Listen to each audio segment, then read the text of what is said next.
Viral, karyawan toko di Denpasar alami penganiayaan oleh oknum kustomer, gegara permisi numpang lewat.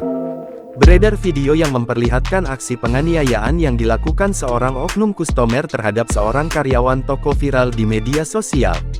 Diketahui kejadian tersebut terjadi di salah satu toko di Jalan Tuku Umar Barat, Denpasar pada Sabtu tanggal 18 November tahun 2023 lalu. Video penganiayaan itu salah satunya diunggah oleh akun Instagram @denpasar.viral. Dalam video yang terekam CCTV tersebut, awalnya terlihat seorang pria berbaju biru yang merupakan pelanggan sedang berbincang-bincang dengan salah satu pegawai toko. Tak lama, ada salah satu pegawai toko yang mengenakan baju berwarna hitam yang terlihat sebelumnya sudah menunggu dan meminta izin kepada oknum pelanggan itu untuk permisi masuk. Awalnya tak terjadi masalah, dan pegawai toko itu pun berhasil masuk dan meletakkan kunci di gantungannya.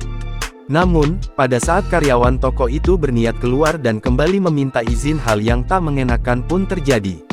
Seketika, oknum pelanggan itu terlihat tak senang dan menatap pegawai toko itu dengan amarah. Tiba-tiba, oknum pelanggan itu pun mendorong pegawai toko itu. Tak hanya mendorong, ia juga melemparkan beberapa barang yang ada di dekatnya kepada pegawai toko itu.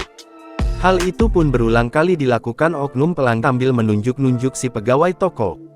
Pegawai toko pun tak melawan dan hanya terus berjalan mundur saat mengalami penganiayaan tersebut.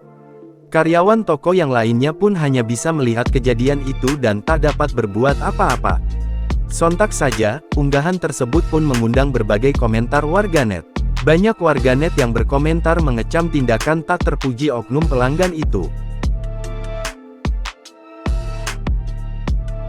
Download Tribun X sekarang, menghadirkan lokal menjadi Indonesia.